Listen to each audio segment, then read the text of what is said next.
Quads as a series is happening as a co-production between Nelvana in Toronto, Canada, and Animation Works here in Perth, and partially in Melbourne as well. But it's also based on the cartoons of an American. But Nelvana had bought the rights to Callahan's work years ago. They saw a lot of potential in it. And there are various parts of the show are being done in different countries. It's not split up exactly half in Australia and half in Canada. They're doing more parts of the script writing and the design. We're doing more of the actual animation and the post-production. Quads was a real quantum shift in ways of animating. These days, when you mention to somebody you're an animator and they don't know much about it, they go, "Oh, it's all done on computers, isn't it?" And we've always been going, no, you still have to do all the drawings, and then, yeah, we scan them in and colour them. And unfortunately, on this show, we have to go, oh, well, yes, it is all done on the computer, because that's the style of what we're working with, using Flash, which is a macromedia program designed for basically for creating material for websites. But it's a very clever program and has a lot of animation techniques involved with it. And the Canadian director and early on his co-director had done a lot of work with Flash themselves and decided that it would suit Callahan's style very, very well. It's like using cutout animation, but it's got a lot more ability to it than straight cutout. You can stretch and squash shapes, so you use all the classic animation techniques and tools, but using them on the computer, drawing with a pen on a Wacom tablet rather than drawing with a mouse, which is like drawing with a brick. At least you've got some control. But most of the drawing is done at the early stage. Most of the drawing is done at design time and storyboard time. Then once the characters are designed, they're broken up into all their separate elements. So you get a head, you get a set of eyes, you get a mouth. You might get separate hair because you want the hair to follow through and move to soften it off. Each arm is broken into a couple of bits so you can move them around. Usually the hand will be joined, but occasionally if you want a real expression, you'll have a separate hand. And that way the whole thing can be moved around. You put a character there, you pick up this bit, move it, pick up that bit, move it. It's a bit like stop motion when people create animation with puppets. Because of the way Callahan draws, we've tried to follow that same sort of line work. Due to his very limited mobility of his hands, he's got a very wobbly line. You can't draw exactly the same way twice. He's never quite sure where the pen's going to go off to some of the time. So it's a very naive style, but that's fun in itself and it's fresh. And we've tried to keep that going throughout all the designs, the character designs, the props, the backgrounds, even the effects. The effects are very simple compared to most shows that are on. There's no fancy glows or anything. If there's an effect, it's boom in your face, it's flat colour. All the backgrounds are designed and painted in flat colour because they suit that really. It's a very two-dimensional show. We've often stayed away from going terribly three-dimensional with it, which is different to most shows. Most animation, you're trying to stretch that envelope a bit because you don't want it just to look as though it's plotting across the screen. But on this one, we've flattened perspective and flattened the colours to try and be truer to the drawings that initially came from, the cartoons of Callahan himself.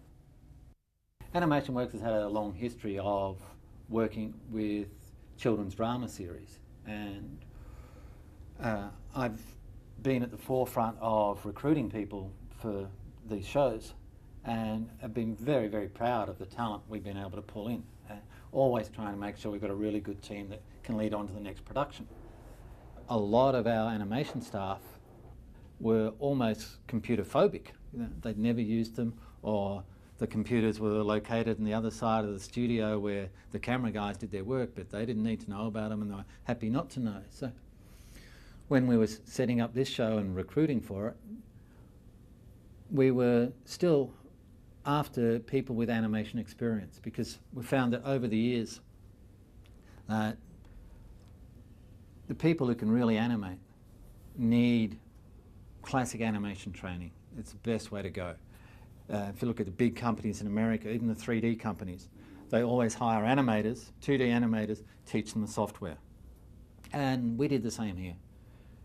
Some of the people that worked with us didn't want to make the transition, went off to other things, but quite a few of the experienced animators came with us.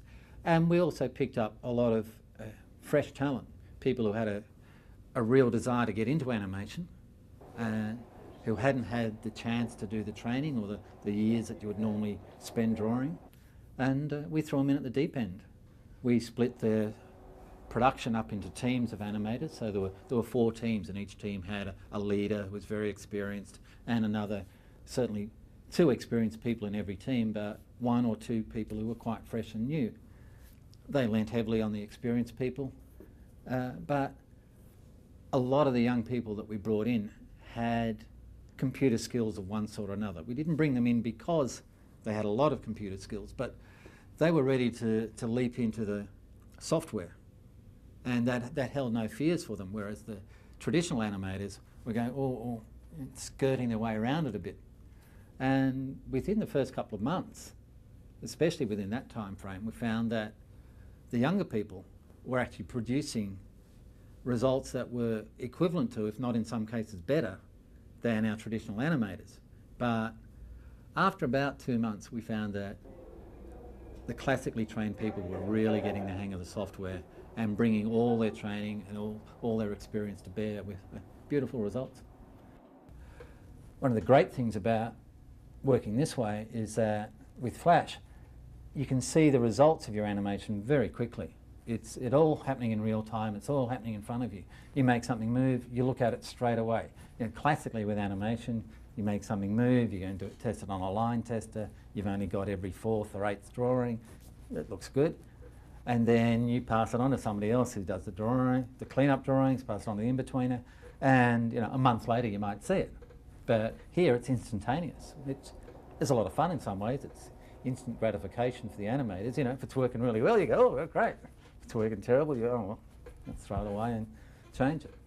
And in my position as director, when the material comes through from the animators, often there'll be little things I think, oh, wouldn't it be nice if they'd done that a bit further, or if we did that there, and I can literally take the file they've created and just pick up the little bits, make those little adjustments, put it back in, and it's there. I can see what they've done, but I can adjust it right on the spot and see whether my changes work or not.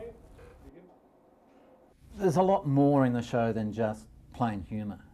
There's a lot of meaning and depth behind it, some of which reflects Callahan's own life concerns. There's a couple of the episodes have a lot to do with alcoholics and alcoholism, because he's a recovering alcoholic, and virtually every show refers to drinking too much and what you should do about it, or how to be careful of it, without lecturing. I mean, that's what we tried virtually in every episode. We're trying to portray some of the serious aspects of not just the disabled, but people in any sort of unforgiving situation, but without being heavy-handed about it. I find you can get a lot more across to people by entertaining them, making them laugh, and let them think about it afterwards than lecturing to them on the spot. Maybe the next time they come across a person in a wheelchair, or someone who's mentally disabled or differently abled, as the saying goes, they'll treat them differently.